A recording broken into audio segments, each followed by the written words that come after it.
মাবুদ বলে তারে ডাকব। তুমি সারা কেউ নেই, ভালোবেসে তার ছবি আঁকব। তুমি সারা কেউ নেই, মালিক বলে তারে ডাকব। তুমি সারা কেউ নেই, মাবুদ বলে তারে ডাকব। তাই তো সারাক্ষণ ডাকি তোমারে,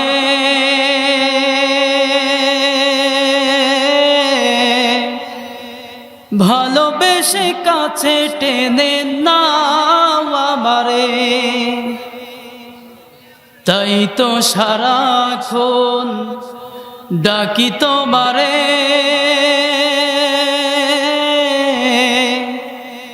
ভালোবেসে কাছে টেনে নাও আমারে। এ মনের গহীনে আছো তুমি,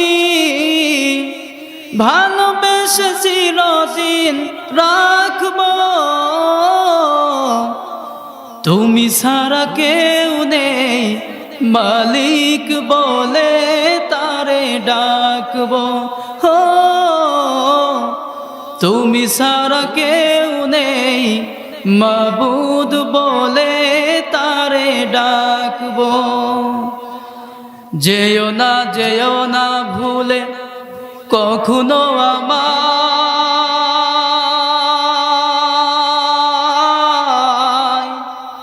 পারবো না কভু আমি হারাতে তোমায়। যেও না ভুলে কখনো আমায়,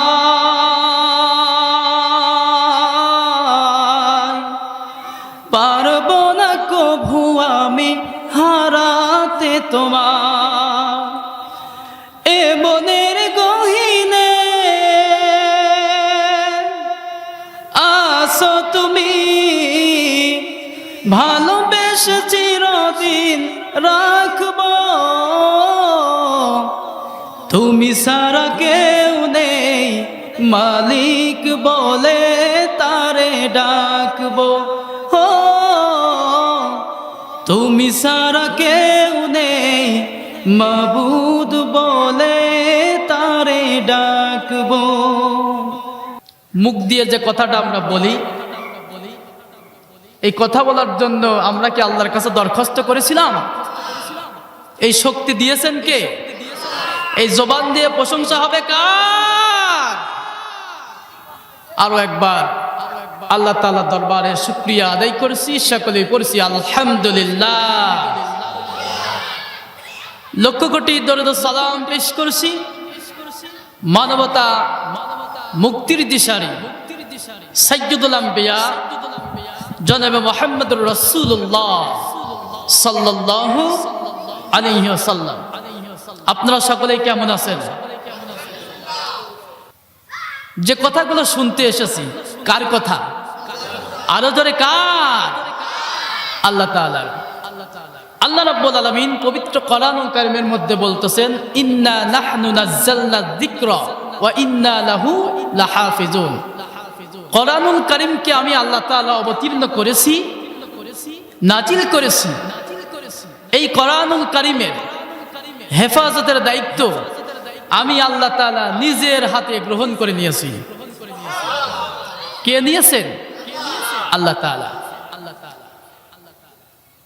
আল্লাহ রাব্বুল আলামিন এই কোরআনুল কারীমের সম্মান বোঝাতে গিয়ে, কোরআনুল কারীমের মর্যাদা বোঝাতে গিয়ে আল্লাহ রাব্বুল আলামিন পবিত্র কোরআনুল কারীমের মধ্যে বলতেছেন, লাউ আনজালনা হাযাল কুরআন আলা জাবালিন লারাআইতাহু খাশিআম মুতাসাদ্দিআম মিন খাশিয়াতিল্লাহ।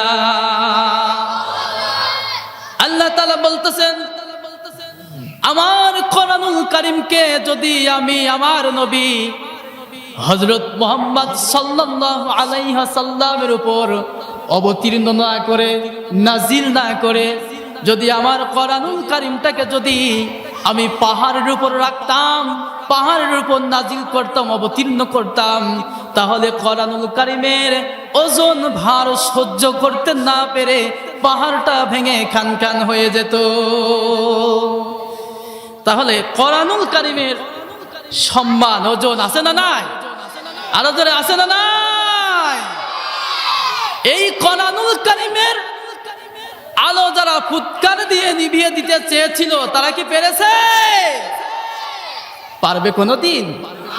পারবে না। একটি মানুষ যদি তার কপাল দিয়ে যদি পাহাড়ের উপরে অথবা পাথরের উপরে বারবার আঘাত করে, বারবার আঘাত করে, আচ্ছা বলেন তো পাহাড়ের কিছু হবে? কপালটা রক্তাক্ত হয়ে জখম হয়ে সে অসুস্থ হয়ে যাবে, কথা বলেন ঠিক কিনা? কিন্তু পাহাড়ের কিছু হবে? কোরআনুল কারীমটাও ঠিক একই রকম। কোরআনুল কারীমের সঙ্গে যারা বেয়াদবি করে, যারা কোরআনুল কারীমের সঙ্গে যারা ষড়যন্ত্র করে কোরআনুল কারীমকে নিয়ে, আল্লাহ তাআলা দুনিয়ার বুক থেকে তাদেরকে নিচ্ছিন্ন করে দেয়, কথা বলেন ঠিক কিনা? আল্লাহর নবী, বিশ্ব নবী জনাবে মুহাম্মদুর রাসূলুল্লাহ সাল্লাল্লাহু আলাইহি ওয়াসাল্লাম বিদায় হজের দিন সোয়া লক্ষ সাহাবীদের সামনে বক্তৃতা দিচ্ছিলেন।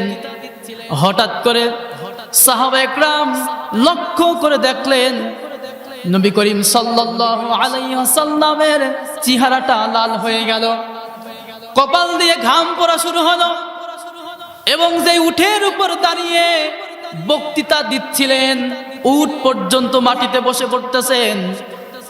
রাসূল করিম সাল্লাল্লাহু আলাইহি ওয়াসাল্লামের সাহাবায়ে কেরামেরা নবীকে জিজ্ঞাসা করলেন, ইয়া রাসূলুল্লাহ, ইয়া হাবিবাল্লাহ, আপনি বক্তৃতা দিচ্ছেন, কারণ বক্তৃতা তো কঠিন কাজ, বক্তব্য দেওয়া তো খুব কঠিন কাজ। বক্তব্য দেওয়ার সময় চেহারাটা লাল হতেই পারে, ঘাম পড়া শুরু হতেই পারে, এটা স্বাভাবিক। কিন্তু আপনি যে উটের উপর দাঁড়িয়ে বক্তব্য দিচ্ছিলেন, উট কেন মাটিতে বসে পড়তেছে?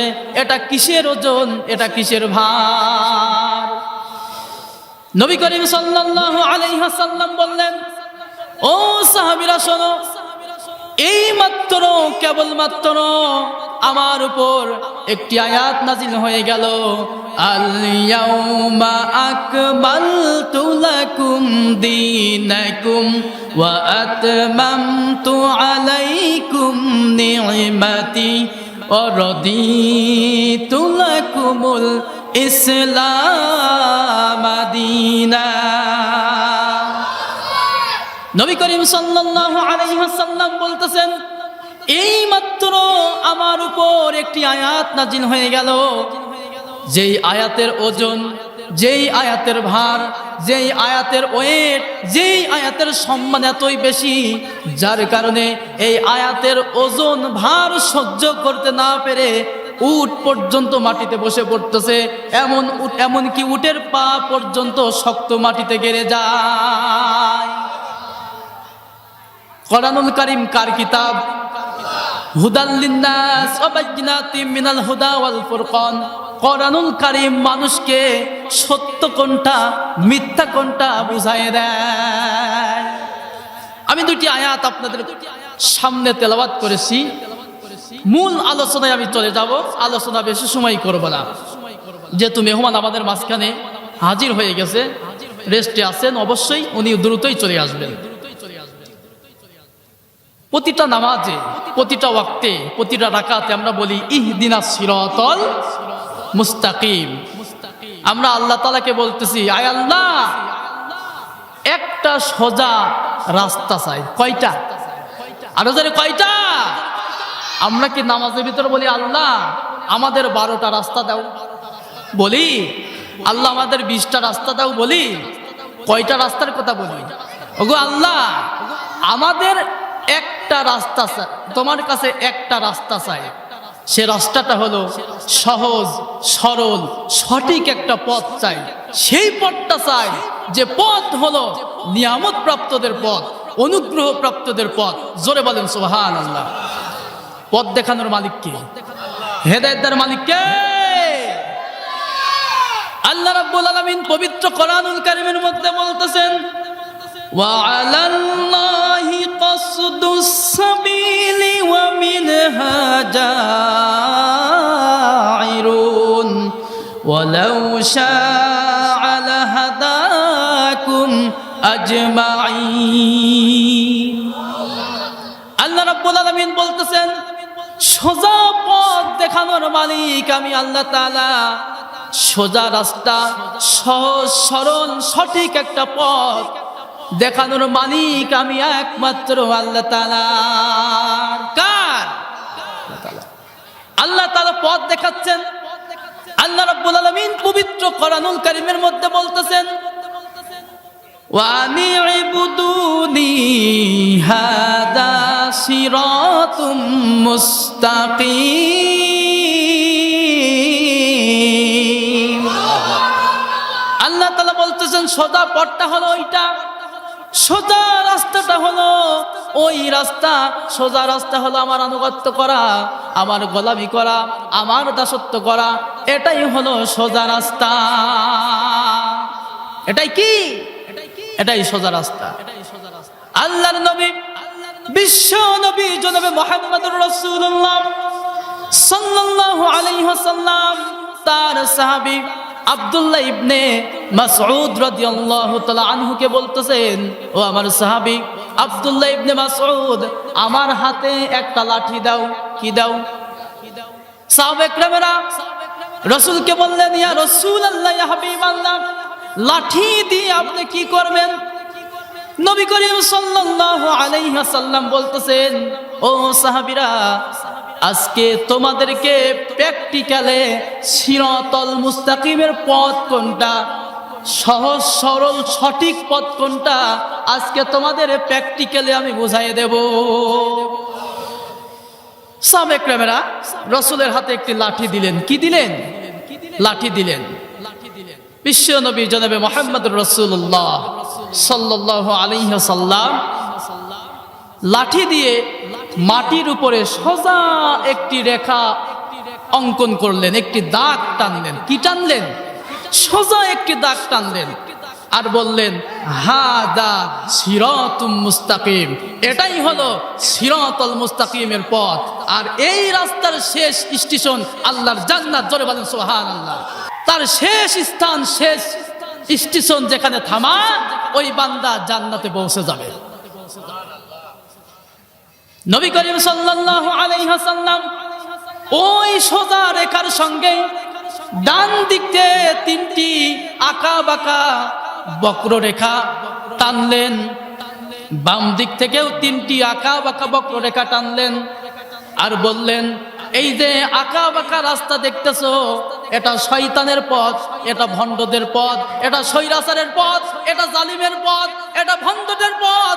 প্রত্যেকটা রাস্তার মাঝে এক একটা শয়তান বসে থাকবে, আর প্রত্যেকটা মানুষকে ওই রাস্তার সামনে, ওই রাস্তার মাথায় যারা শয়তান বসে আছে, প্রতিটা মানুষকে ওই রাস্তার দিকে ইনভাইট করবে, ডাকবে। আর ওই রাস্তায় যে মানুষগুলো যাবে, তারা কখনো সিরাতাল মুস্তাকিমের পথে হাঁটতে পারে না। কথা বলেন ঠিক কিনা? নবী করিম সাল্লাল্লাহু আলাইহি ওয়াসাল্লাম সাহাবীদেরকে বললেন, ও সাহাবীরা, ইহুদি সম্প্রদায় যারা ছিল, বনি ইসরাইল সম্প্রদায়রা ৭১টা দলে বিভক্ত হয়েছিল, ৭১টা কাতারে বিভক্ত হয়েছিল।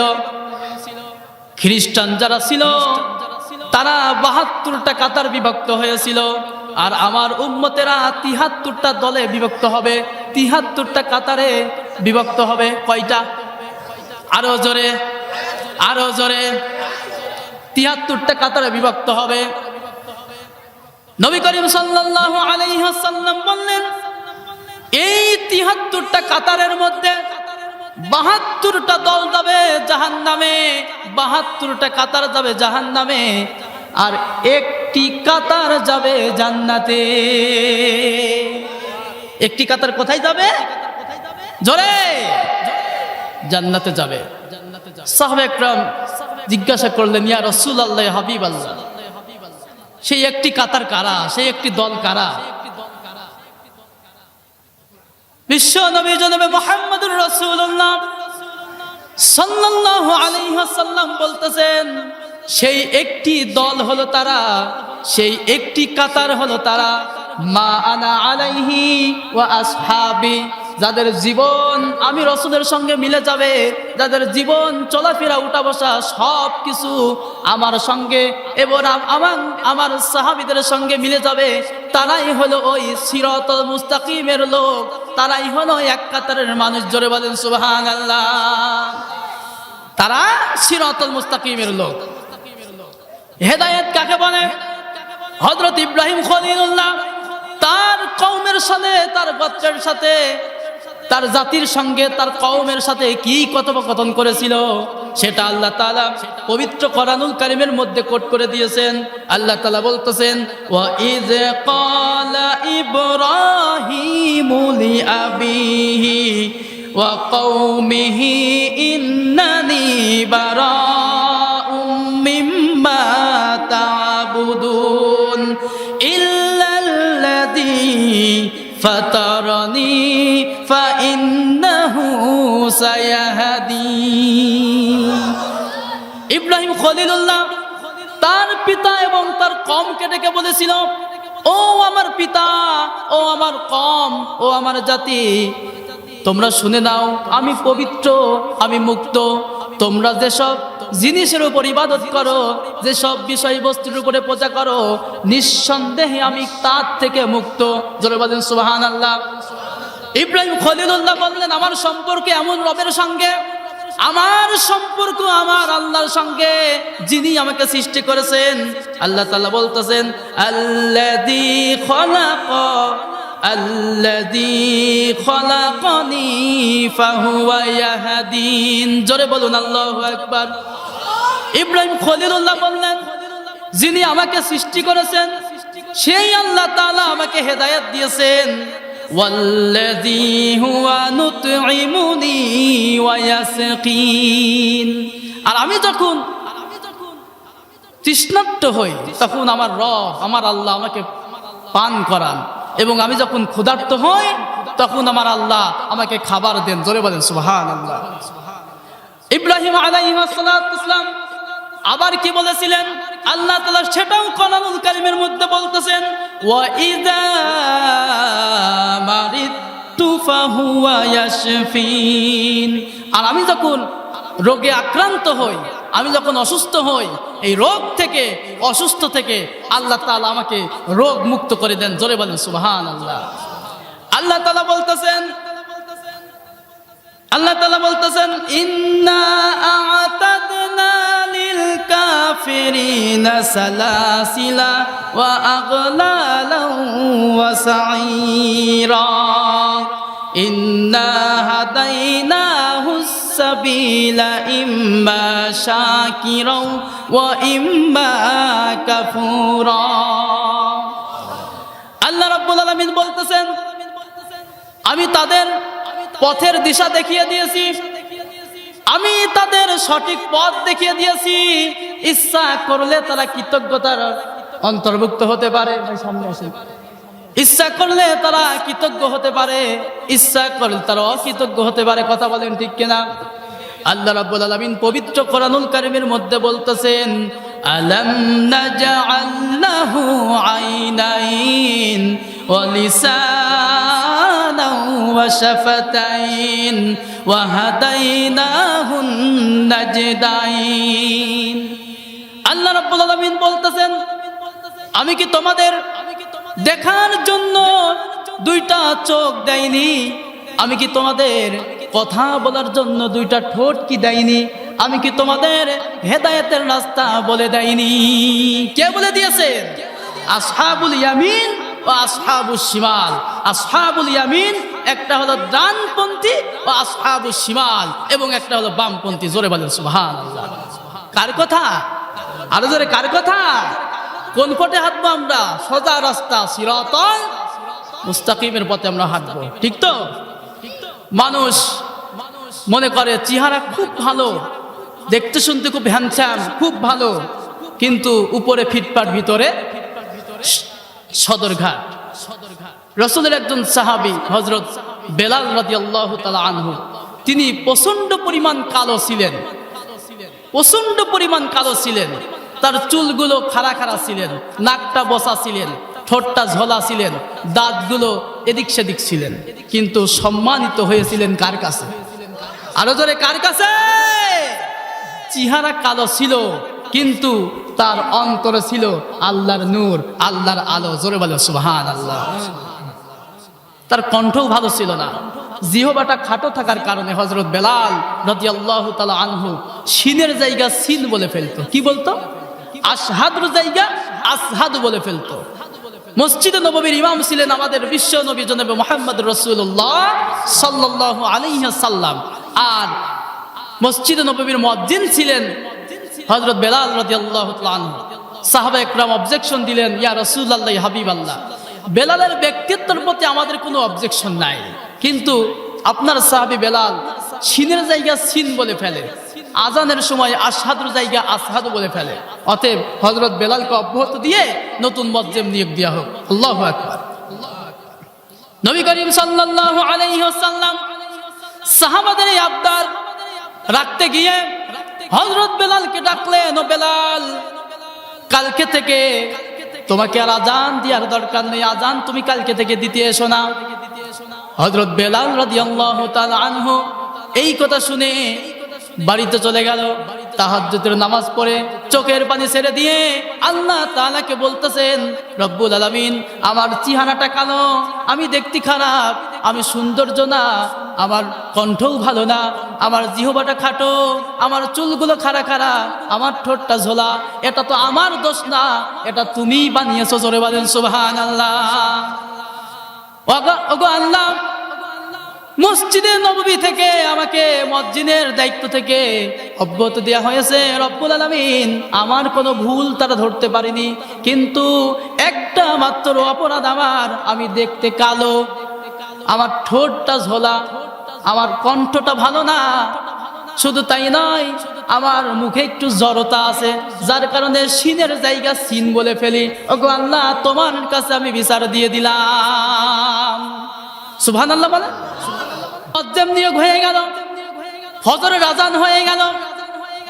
আজান হওয়ার পরে সমস্ত সাহাবীরা মসজিদে নববীতে বসে আছেন। নবী করিম সাল্লাল্লাহু আলাইহি ওয়াসাল্লাম মসজিদে নববীতে বসে আছেন। লক্ষ লক্ষ ফেরেশতার যিনি নেতা হযরত জিবরাইল আলাইহিস সালাম হঠাৎ করে হাজির হয়ে গেল, আর বলতেছেন, ইয়া রাসূলুল্লাহ, ইয়া হাবিবাল্লাহ, আজকে কি ফজরের আজান হবে না? নবী করিম সাল্লাল্লাহু আলাইহি ওয়াসাল্লাম বলতেছেন, ও জিবরাইল, ফজরের আজান তো হয়ে গেছে। সুন্দর কণ্ঠ, সুললিত কণ্ঠ, মধুর কণ্ঠ দিয়ে নতুন মুয়াজ্জিন দিয়ে আজান দেওয়া হয়েছে। হযরত জিবরাইল আলাইহিস সালাম বললেন, প্রতিদিন যে ফজরের আজান দেয়, প্রতিদিন ফজরের যিনি আজান দেয়, সেই বেলালের আজান কেন আজকে হলো না? হযরত বেলাল রাদিয়াল্লাহু তাআলা আনহু আজান দেওয়ার পর আরশ মহল্লায় যে ফেরেশতাগুলো থাকে, সমস্ত ফেরেশতারা নামাজে দাঁড়িয়ে যায়। বাইতুল মামুরে ফেরেশতাদের মসজিদে যে ফেরেশতারা থাকে, হযরত বেলাল রাদিয়াল্লাহু তাআলা আনহুর ওই আজান শুনে নামাজে দাঁড়িয়ে যায়। মনের মাঝে শুধু এই বেদনা, আসবে কবে সেই সূর্য সেনা, যারা ঘুরবে জারি কোরআন এই যে ধরায়, যাদের ভাবে আজ এই হতাশা, পূরণ করিবে তারা জাতির আশা, তাদেরই পথ চেয়ে আমি অসহায়, যারা করবে জারি কোরআন এই যে ধরায়। মনের মাঝে শুধু এই বেদনা, আসবে কবে সেই সূর্য সেনা, যারা করবে জারি কোরআন এই যে ধরায় যারা করবে জারি কোরআন এই যে ধরায় কথা বলেন ঠিক কিনা আজকে বেলালের মতন যদি আমাদের ঈমান মজবুত হতো বেলালের মতন যদি আমাদের অন্তরে আল্লাহর ভয় থাকতো আল্লাহ রাব্বুল আলামিন আমাদেরকেও এত সম্মানিত করতো কথা বলেন ঠিক কিনা আমরা প্রতিটা নামাজে বলতেছি সিরাতাল্লাযীনা আন'আমতা আলাইহিম ওগো আল্লাহ সেই পথটা চাই যেই পথ হলো নিয়ামত প্রাপ্তদের পথ যেই পথ হলো অনুগ্রহ প্রাপ্তদের পথ বলি কি বলি না নামাজের ভিতরে বলি কি বলি না কথা বলেন না কেন তাহলে অনুগ্রহ প্রাপ্ত কারা নিয়ামত প্রাপ্ত কারা আমরা আল্লাহ তাআলার কাছে প্রতিটা ওয়াক্তে প্রতিটা নামাজে বলতেছি ওগো আল্লাহ সেই পথটা চাই যেই পথ হলো নিয়ামত প্রাপ্তদের পথ এখন নিয়ামত প্রাপ্ত কারা আল্লাহ রাব্বুল আলামিন পবিত্র কোরআনুল কারীমের মধ্যে বলতেছেন ওয়া মাইয়ুতিইল্লাহা ওয়ার রাসূল ফাউলাইকা মা'আল্লাযীনা আন'আমাল্লাহু আলাইহিম মিনান নাবিয়্যিনা ওয়াস-সিদ্দিকিনা والشهداء والصالحين وحسن أولئك رفيقا আল্লাহ তাআলা বলতেছেন যারা আমার আনুগত্যকে গ্রহণ করে নিল এবং আমার নবীর আনুগত্যকে গ্রহণ করে নিল তারা নিয়ামত প্রাপ্তদের সঙ্গী হয়ে গেল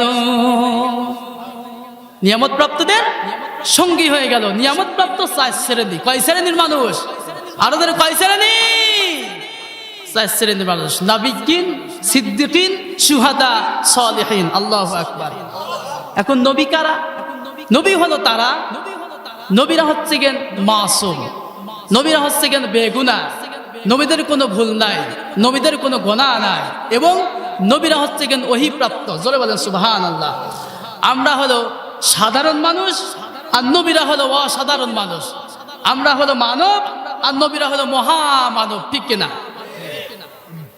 সিদ্দিকিন কারা আমরা তো আল্লাহ তাআলার কাছে বলতেছি আল্লাহ এই চার শ্রেণীর মানুষ তোমার কাছ থেকে নিয়ামত পেয়েছেন এই নিয়ামত প্রাপ্তদের পথ আমাদের দেখাও আমাদের চালাও এই নিয়ামত প্রাপ্তদের পথে আমাদের পরিচালিত করো কার কাছে বলতেছি নামাজে আরো ধরে কার কাছে আল্লাহ তাআলার কাছে বলতেছি সিদ্দিকিন কারা যারা আল্লাহর সত্যকে বিনা দ্বিধায় সঙ্গে সঙ্গে শোনা মাত্রই মেনে নেয় এরা হলো সিদ্দিকিন সত্যবাদী জোরে বলেন সুবহানাল্লাহ নবী করিম সাল্লাল্লাহু আলাইহি ওয়াসাল্লাম মিরাজ থেকে ফিরে এসেছেন কাবা শরীফের মধ্যে বসে আছেন কাবা ঘরে বসে আছেন হঠাৎ করে আবু জেহেল কাবা ঘরের মধ্যে প্রবেশ করলেন বললেন মুহাম্মদ তুমি তো প্রতিদিনই নতুন নতুন কথা শোনাও আজকে কি কোনো নতুন কথা আছে নবী করিম সাল্লাল্লাহু আলাইহি ওয়াসাল্লাম বলতেছেন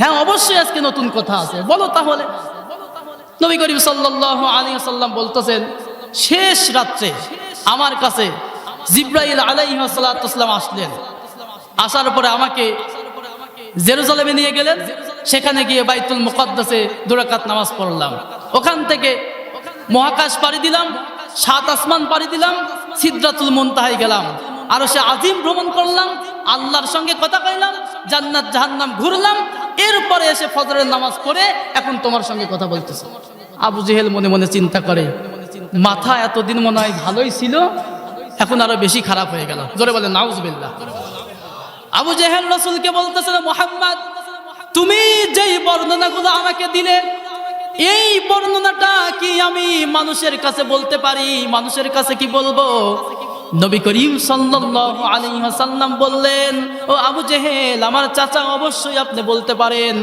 আবু জেহেল মনে মনে চিন্তা করলো সর্বপ্রথম আমি যাব আবু বকরের কাছে কার কাছে আবু জেহেল দৌড় দিয়ে আবু বকরের কাছে গেলেন যার পরে বলতেছেন ও আবু বকর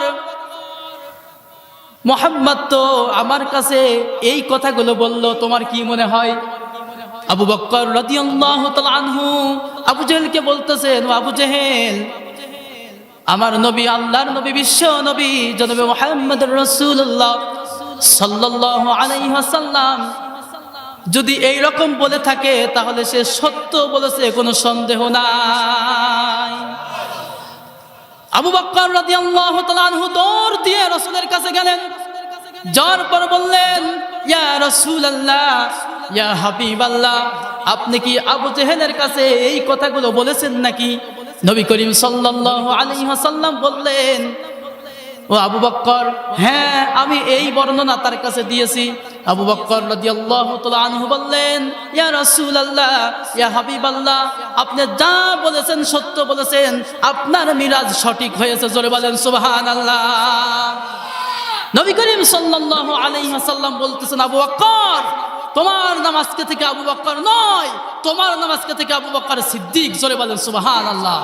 এরা হলো সিদ্দিক, সত্যবাদী। আল্লাহ তাআলা বলতেছেন, ফাসিরু ফিল আরদি ফানজুর ফাকাইফা কানা আকিবাতুল মুকাজ্জিবিন। আল্লাহ তাআলা বলতেছেন, ফাসিরু, ভ্রমণ করো, ফিল আরদি, পৃথিবী, ফানজুর, চিন্তা করো, গবেষণা করো, ফাকাইফা কানা আকিবাতুল মুকাজ্জিবিন, যারা আল্লাহর সত্যকে মিথ্যা প্রতিপন্ন করেছিল, আমি আল্লাহ তাআলা তাদের সাথে কেমন ব্যবহার করেছি, কেমন আচরণ করেছি। তোমরা পৃথিবী ঘোরো, ভ্রমণ করো, আর এইটা দেখো। যারা আল্লাহর সত্যকে মিথ্যা প্রতিপন্ন করে, যারা আল্লাহর সত্যকে গোপন করে দেয়, যারা নূরের আলোকে, যারা আল্লাহর আলোকে নিভিয়ে দিতে চায়, আল্লাহ তাআলা এদের কথাই বলতেছেন, আমি তাদের সঙ্গে কেমন আচরণ করেছি, কেমন ব্যবহার করেছি। তার বাস্তব প্রমাণ হলো ফেরাউন। ফেরাউন কি চিরস্থায়ী হয়েছে? ফেরাউন শেষ তো ছিল না, মৃত্যু তাকেও ছেড়ে দিল না, ঠিক না? ফেরাউন শেষ তো ছিল না, মৃত্যু তাকেও ছেড়ে দিল না, থেকে গেছে তার সব, কেউ আজ তার ভয়ে থাকে না, ঠিক না? পৃথিবীতে কেউ স্থায়ী হয় না, হোক না সে ফেরাউন কিবা নমরুদ, কেউ ভবে চিরকাল রয় না, কেউ ভবে চিরকাল থাকে না। নীল নদ আজও আছে, থাকবে, চিরদিন সত্যকে ডাকবে, ঠিক না? নীল নদ আজও আছে, থাকবে, চিরদিন সত্যকে ডাকবে, ডেকে ডেকে বলে যাবে দিন রাত, ডেকে ডেকে বলে যাবে দিন রাত, কেউ যেন ফেরাউন হয় না। পৃথিবীতে কেউ স্থায়ী হয় না, হোক না সে ফেরাউন কিবা নমরুদ, কেউ ভবে চিরকাল রয় না, কেউ ভবে চিরকাল থাকে না, ঠিক না? আল্লাহ তাআলা বলতেছেন, কুলিল্লাহুম্মা মালিকাল মুলকি তুতিল মুলকা মান তাশা ওয়া তানসিউল মুলকা মিম্মান তাশা ওয়া তুইজ্জু মান তাশা ওয়া তুযিল্লু মান তাশা বিয়াদিকাল খায়র ইন্নাকা আলা কুল্লি শাইইন কাদির। আল্লাহ তাআলা বলতেছেন, আমি ক্ষমতার ক্ষমতাবান, আমি রাজাতির রাজা, আমি যাকে ইচ্ছা করি ক্ষমতা দান করি, আমি যাকে ইচ্ছা করি এক থাপ্পড় দিয়ে কান ধরে ক্ষমতা থেকে নামিয়ে দিই, আমি যাকে ইচ্ছা করি সম্মানিত করি, আর আমি আল্লাহ তাআলা যাকে ইচ্ছা করে অপমানিত করি, এই ক্ষমতা এই পাওয়ার কার হাতে? ফেরাউন ক্ষমতার বড়াই করেছিল, নমরুদ ক্ষমতার বড়াই করেছিল। এই কারণে ক্ষমতাটা হলো আল্লাহর পক্ষ থেকে একটা নিয়ামত জিনিস, আল্লাহর পক্ষ থেকে একটা আমানত। এই ক্ষমতা পেয়ে অপব্যবহার করলে ফেরাউনের মতো অবস্থা হবে। কথা বলেন ঠিক কিনা? ও মুসলমান ভাইয়েরা, আমরা ইতিপূর্বে দেখেছি যারাই কোরআনের বিরোধিতা করেছে, যারা ইসলামের বিরোধিতা করেছে, যারা আলেমদের বিরোধিতা করেছে, তাদের আল্লাহ তাআলা কি ভাবে অপমানিত লাঞ্ছিত করে তাদেরকে ধূলিসাৎ করে দিয়েছে। কথা বলেন ঠিক কিনা? আপনাদেরকে বলতে চাই, আপনারা সকলেই কোরআনের পক্ষে থাকতে আছেন তো? কারা কারা থাকতে আছেন দুই হাত তুলে দেখান।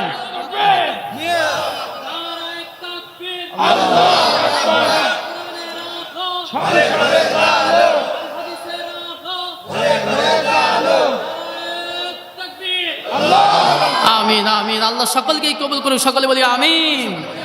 যে আলোচনা করতেছিলাম, সিদ্দিকিন কারা? যারা আল্লাহর সত্যকে বিনা দ্বিধায় মেনে নেয়, এরা হলো সিদ্দিকিন, সত্যবাদী। জোরে বলেন সুবহানাল্লাহ। এরপরে সুহাদা। সুহাদা কারা? 4 শ্রেণীর মানুষ নিয়ামত প্রাপ্ত, তার মধ্যে 2 শ্রেণী বলেছি। কয় শ্রেণী? 1 শ্রেণী হলো নবিয়্যিন, সিদ্দিকিন, সুহাদা, সালেহিন। সুহাদা কারা? যারা আল্লাহর দ্বীনের জন্য, কোরআনের জন্য, আল্লাহর জন্য, আল্লাহর দ্বীন কায়েমের জন্য যাদের জীবনটা আল্লাহর রাস্তায় বিলিয়ে দেয়। জোরে বলেন সুবহানাল্লাহ। এরাই হলো শহীদ। এরা কারা? এরাই হলো শহীদ। রাসূলের একজন সাহাবী, কালো সাহাবী, রাসূলের কাছে এসে বলতেছেন, ইয়া রাসূলুল্লাহ, ইয়া হাবিবাল্লাহ, আমার তো বিয়ে হয় না, আমি তো বিয়ে করতে চাই। নবী করিম সাল্লাল্লাহু আলাইহি ওয়াসাল্লাম বলতেছেন, কেন তোমার বিয়ে হয় না? কারণ আমি কালো, আমার কেউ পছন্দ করে না। নবী করিম সাল্লাল্লাহু আলাইহি ওয়াসাল্লাম বলতেছেন, ও সাদ রে, সাহাবীটার নাম ছিল সাদ, কে বলেছো তোমার বিয়ে হয় না? আমি দোয়া করে দিলাম, এই মদিনার সব থেকে সুন্দরী মেয়ের সঙ্গে তোমার বিয়ে হয়ে যাবে। সাদ রাদিয়াল্লাহু তাআলা আনহু বলতেছেন, ইয়া রাসূলুল্লাহ, ইয়া হাবিবাল্লাহ, এটা কার মেয়ে?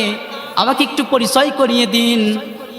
তখন নবী করিম সাল্লাল্লাহু আলাইহি ওয়াসাল্লাম বললেন, ও সাদ, অমুকের মেয়ে। তখন সাদ বলতেছেন, ইয়া রাসূলুল্লাহ, আমি কি প্রস্তাব নিয়ে যাব নাকি? আল্লাহর নবী বলতেছেন, ঠিক আছে যাও। সাদ রাদিয়াল্লাহু তাআলা আনহু বলতেছেন, ইয়া রাসূলুল্লাহ, ইয়া হাবিবাল্লাহ, আপনি একটি সিটি প্রস্তুত করে দেন।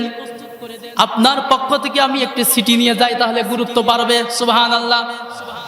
আল্লাহর নবী, বিশ্ব নবী জনাবে মুহাম্মদুর রাসূলুল্লাহ সাল্লাল্লাহু আলাইহি ওয়াসাল্লাম সিটি লিখে দিলেন। ওই সিটিটা নিয়ে ওই মেয়ের বাড়িতে চলে গেল সাদ রাদিয়াল্লাহু তাআলা আনহু। যাওয়ার পরে ওই মেয়ের বাবার হাতে সিটিটা দিয়ে বলতেছেন যে, এই যে সিটিখানা নাও, বিয়ের ব্যবস্থা করো। আল্লাহু আকবার। মেয়ের বাবা সিটি দেখে আনন্দিত হয়ে গেল, খুশি হয়ে গেল। আহারে, আমার মেয়েকে নিয়ে রাসূল চিন্তা করেন। আল্লাহু আকবার।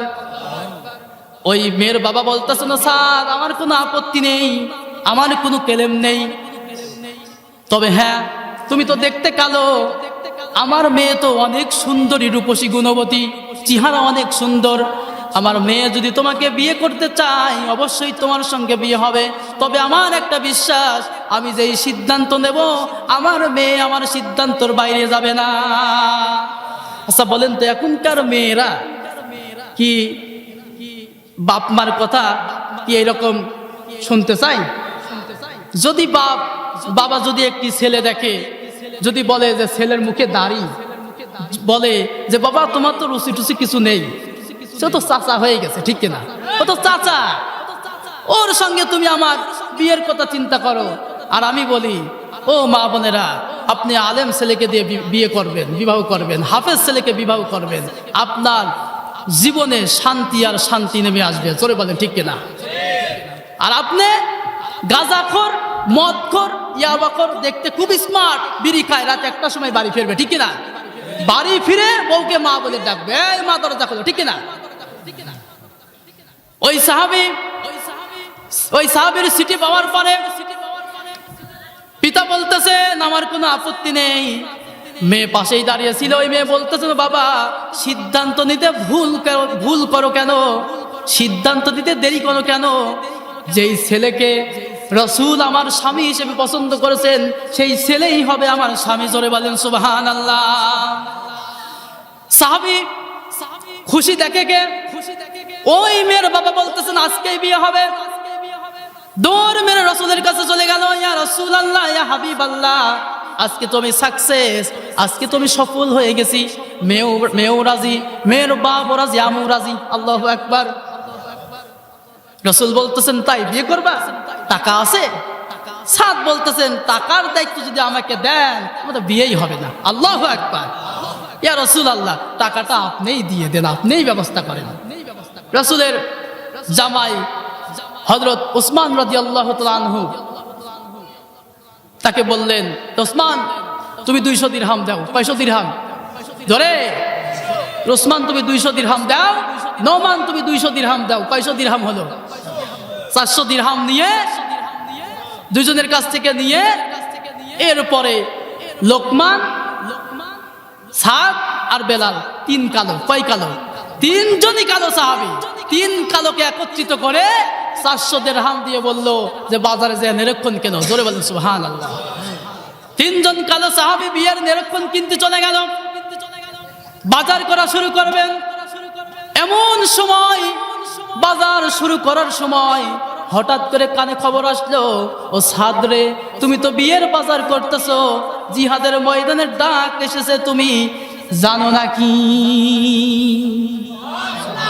সাদ রাদিয়াল্লাহু তাআলা আনহু বিয়ের বাজার করা বন্ধ করে দিয়ে, বিয়ের নিরীক্ষণ করা কিনা বন্ধ করে দিয়ে তরবারি কিনলেন, ঘোড়া কিনলেন, ঢাল কিনলেন, জিহাদের ময়দানে ঝাঁপিয়ে পড়লেন।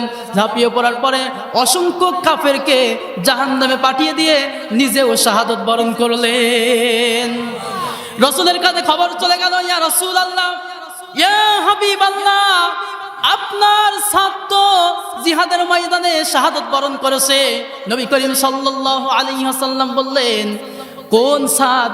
সাহাবা একরাম বললেন, আপনি যারা বিয়ের জন্য নিরীক্ষণ কেনার জন্য, বিয়ের কেনাকাটা করার জন্য বাজারে পাঠিয়েছিলেন, ওই সাদ জিহাদের কথা শুনে, আল্লাহর দ্বীন কায়েমের কথা শুনে, কুরআনুল কারীমের আইনটাকে প্রতিষ্ঠিত করার কথা শুনে, যে এই রাস্তায় হাঁটলে সিরাতুল মুস্তাকিমের পথ আমি পেয়ে যাব, এই রাস্তায় হাঁটলে জান্নাত পেয়ে যাব, এই বিয়ের বাজার করা বন্ধ করে দিয়ে তরবারি কিনেছে, ঘোড়া কিনেছে, ঢাল কিনেছে। আল্লাহু আকবার। জিহাদের ময়দানে এসে শাহাদত বরণ করেছে। এটা সেই সাদ। দৌড় মেরে নবী করিম সাল্লাল্লাহু আলাইহি ওয়াসাল্লাম সেখানে চলে গেলেন। যাওয়ার পরে সাদ রাদিয়াল্লাহু তাআলা আনহুর দিকে তাকিয়ে দেখেন, হাত কাটা, পা কাটা, নাক কাটা, অঙ্গ প্রত্যঙ্গ কাটা অবস্থায় পড়ে আছে। নবী করিম সাল্লাল্লাহু আলাইহি ওয়াসাল্লাম একবার তাকিয়ে একবার হাসে, একবার কাঁদে, একবার হাসে, একবার কাঁদে। জোরে বলেন সুবহানাল্লাহ। তারা বলল, ইয়া রাসূলুল্লাহ, ইয়া হাবিবাল্লাহ, আপনার এই আচরণটা তো আমরা পূর্বে কখনো দেখিনি। একবার হাসেন, একবার কাঁদেন, একবার হাসেন, একবার কাঁদেন, কারণটা কি আমাদেরকে একটু বলবেন নাকি? নবী করিম সাল্লাল্লাহু আলাইহি ওয়াসাল্লাম বললেন, ও সাহাবীরা শোনো, আমার এই সাদ বিয়ের বাজার করতে গিয়ে জান্নাতের বাজার করেছে। ও সাহাবীরা, আমি দেখতে পাচ্ছি জান্নাতের হুরিরা এসে সাদ আমার সাদকে নিয়ে জান্নাতের দিকে নিয়ে যাওয়ার জন্য তারা টানাটানি করছে। জোরে বলেন সুবহানাল্লাহ। টানাটানি করছে। অতএব এরা হলো শহীদ। এরা কি? এরা শহীদ। মরতেই হবে যখন, শহীদি মরণ দিও আমাকে। মরতেই হবে যখন, শহীদি মরণ দিও আমাকে। শাহাদাত জানি শুধুই জীবন, শাহাদাত জানি শুধুই জীবন, সে জীবন দিও আমাকে। মরতেই হবে যখন, শহীদি মরণ দিও আমাকে। ঠিক কিনা? মরণে সুখ আমি পাবো জানি শাহাদাতে,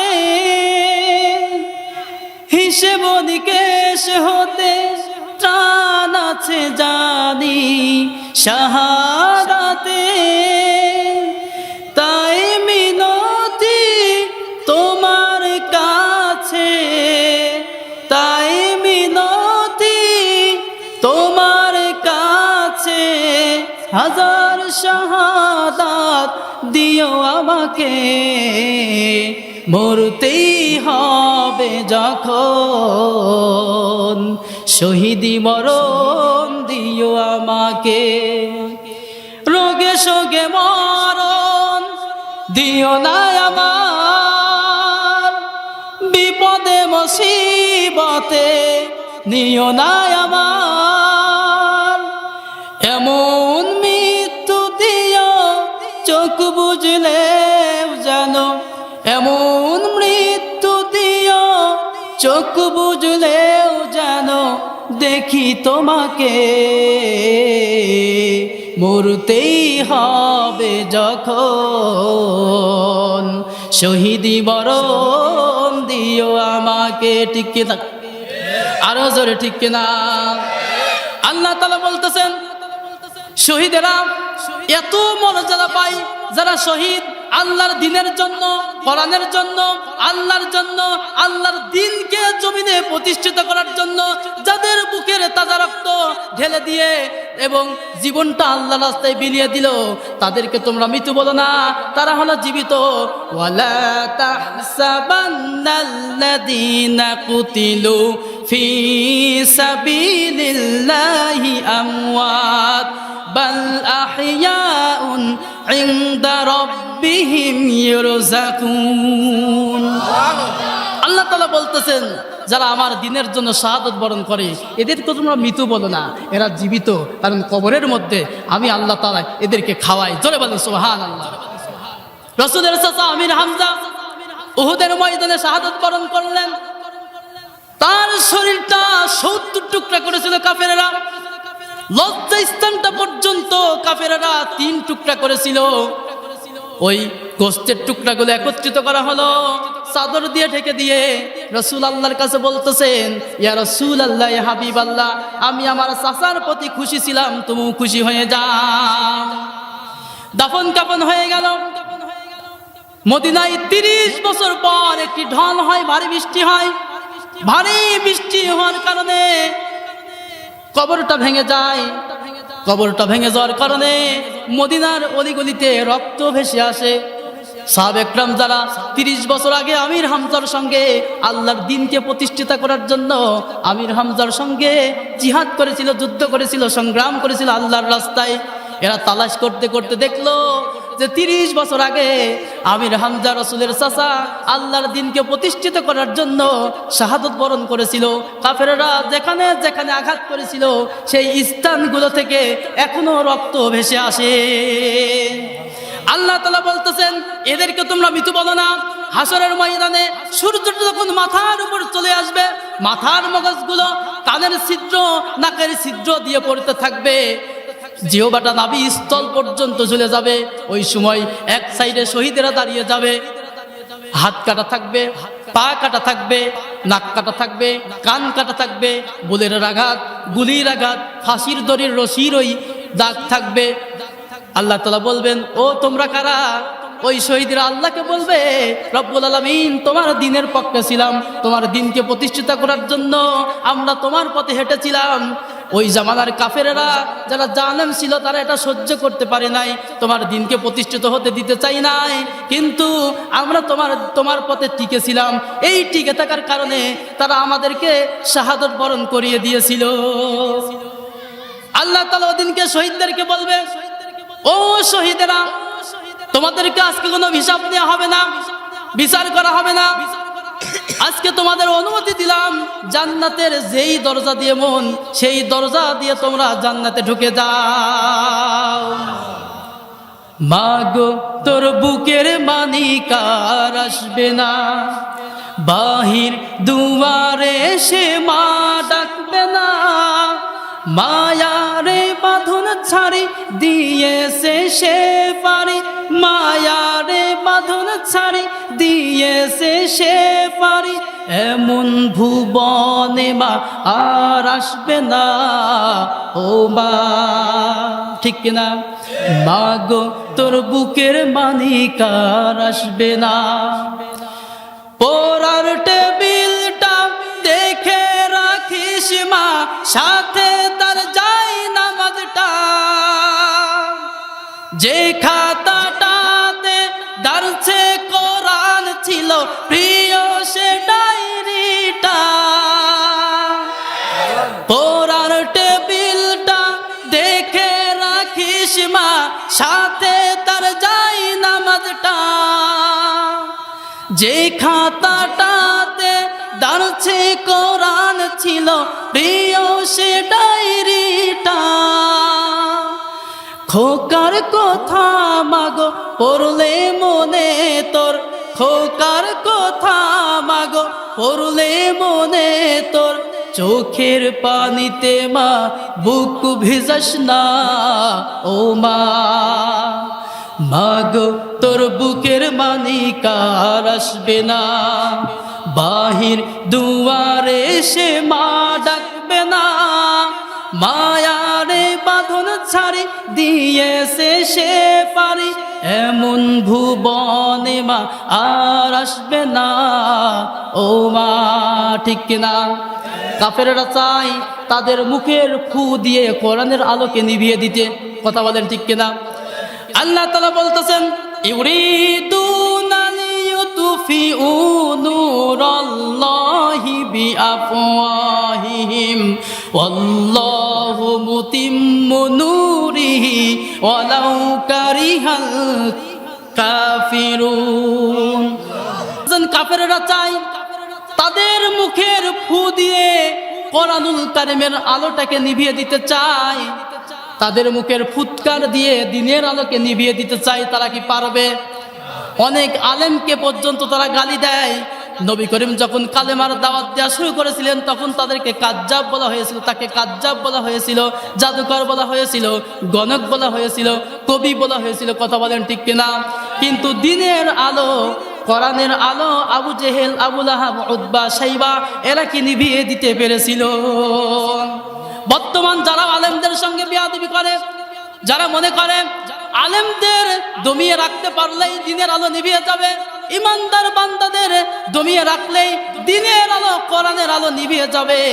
একটা সাধারণ মোমবাতির আলো একটা সাধারণ মানুষ যদি ফু দেয় এমনিতেই নিভে যাবে। কথা বলেন ঠিক কিনা?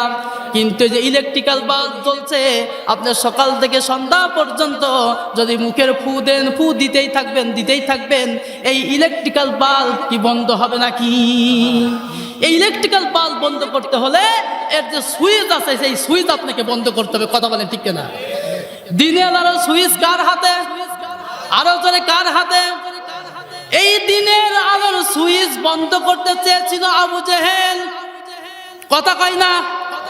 এই দিনের আলোর সুইচ হাত বাড়িয়ে বন্ধ করতে চেয়েছিল উতবা, শাইবা, ওয়ালিদ ইবনে মুগিরা। যখনই আল্লাহর এই সুইচ, আল্লাহর হাতে যে সুইচ, দিনের আলোর সুইচ, এই সুইচটা আবু জেহেল, আবু লাহাব, উতবা, শাইবা বন্ধ করতে চেয়েছিল, তাদের হাত ভেঙে চুরমার করে তাদের মান ইজ্জত সব ধূলিসাৎ করে দিয়েছে কে? এই কারণে দিনের আলো যারা বন্ধ করতে চায়, ওইখানে যারা হাত বাড়াতে চায়, আল্লাহ তাআলা বলতেছেন তাদের হাত আমি ভেঙে চুরে খান খান করে দিই। কথা বলেন ঠিক কিনা? পৃথিবীতে একজন মানুষই সব সময় সত্য কথা বলেছেন, কোনোদিন মিথ্যা কথা বলেনি, সেটা হলো আমার আপনার নবী, বিশ্ব নবী জনাবে মুহাম্মদুর রাসূলুল্লাহ। কথা বলেন ঠিক কিনা? আমি আপনাদেরকে বলতে চাই, যারা আওয়ামী লীগ করে তারা কি বুকে হাঁটতে বলতে পারবে শেখ মুজিবুর রহমান কোনোদিন মিথ্যা কথা বলেনি? বলতে পারবে? যারা বিএনপি করে তারা কি বুকে হাত দিয়ে কোনোদিন বলতে পারবে শহীদ প্রেসিডেন্ট জিয়াউর রহমান কোনোদিন মিথ্যা কথা বলেনি? বলতে পারবে? যারা জামাত ইসলাম করে তারা বুকে হাত দিয়ে কি বলতে পারবে কোনোদিন মতিউর রহমান নিজামী মিথ্যা কথা বলেনি? বলতে পারবে? কথা কয় না? পারবে? আল্লাহ তাআলা একজনের ব্যাপারে সার্টিফিকেট দিয়েছেন, ওয়া ইন্নাকা লাআলা খুলুকিন আযীম। নবী হে, আপনার চরিত্র মহান চরিত্র, আপনার চরিত্র পুত পবিত্র, এই চরিত্র মাপার কোনো যন্ত্র কোথাও নাই। জোরে বলেন আল্লাহু আকবার। বিশ্ব নবীর চরিত্রের সার্টিফিকেট কোনো প্রতিষ্ঠান থেকে দেওয়া হয়নি, বিশ্ব নবীর সার্টিফিকেট কোনো ইউনিয়ন পরিষদ থেকে দেওয়া হয়নি, বিশ্ব নবীর সার্টিফিকেট কোনো বিশেষ ব্যক্তির পক্ষ থেকে দেওয়া হয়নি, বিশ্ব নবীর সার্টিফিকেট স্বয়ং একজন দিয়েছেন, তিনি কে? আদর্শ হবে রসুল, আদর্শকে রসুল হবে। একজন ব্যক্তির অনুসরণ করলে তার জীবনের গুনাহ আল্লাহ মাফ করে দেন, সুবহানাল্লাহ। সে হলো মুহাম্মাদুর রাসূলুল্লাহ সাল্লাল্লাহু আলাইহি ওয়াসাল্লাম। তো আমরা যে আলোচনা শুনতেছিলাম, 4 শ্রেণী নিয়ামত প্রাপ্তদের আমরা কথা শুনেছি, আর 1 শ্রেণী বাকি আছে, ঠিক না? আর 1 শ্রেণী হলো তারা যারা সলিহিন, যারা নেক আমলকারী, যারা নিজেদের গুনার জন্য গোপনে গোপনে আল্লাহর দরবারে কাঁদে। কার কাছে কাঁদে? কেউ নাই পাশে। আল্লাহ, আমি এই গুনাহটা করেছি, ডুকরিয়ে ডুকরিয়ে ডুকরিয়ে ডুকরিয়ে তাহাজ্জুদের নামাজ পড়ে রাতের অন্ধকারে আল্লাহর কাছে কাঁদছে। এরা হলো সলিহিন নেককার বান্দা। জোরে বলেন সুবহানাল্লাহ। আল্লাহ রাব্বুল আলামিন পবিত্র কোরআনুল কারীমের মধ্যে বলতেছেন, ইন্নাল্লাযীনা আমানু ওয়া আমিলুস সলিহাতি কানাত লাহুম জান্নাতুল ফিরদাউসি নুজুলা। আল্লাহ তাআলা বলতেছেন, যারা ঈমান আনে এবং নেক আমল করে, আমি আল্লাহ রাব্বুল আলামিন তাদের জন্য সবথেকে শ্রেষ্ঠ জান্নাত, জান্নাতুল ফিরদাউস আমি তাদের জন্য সাজিয়ে রেখেছি। কাদের জন্য? জান্নাতুল ফিরদাউস আমি তাদের জন্য সাজিয়ে রেখেছি যারা তাহাজ্জুদের নামাজ পড়ে রাতের অন্ধকারে আল্লাহর কাছে নিজের গুনার জন্য কাঁদে। আল্লাহু আকবার। এখন দেখা যায় যে আমরা মনে করি পৃথিবীর কেউ দেখতেছে না। দেখতেছেন কে? আরো জোরে কে? আরো জোরে কে?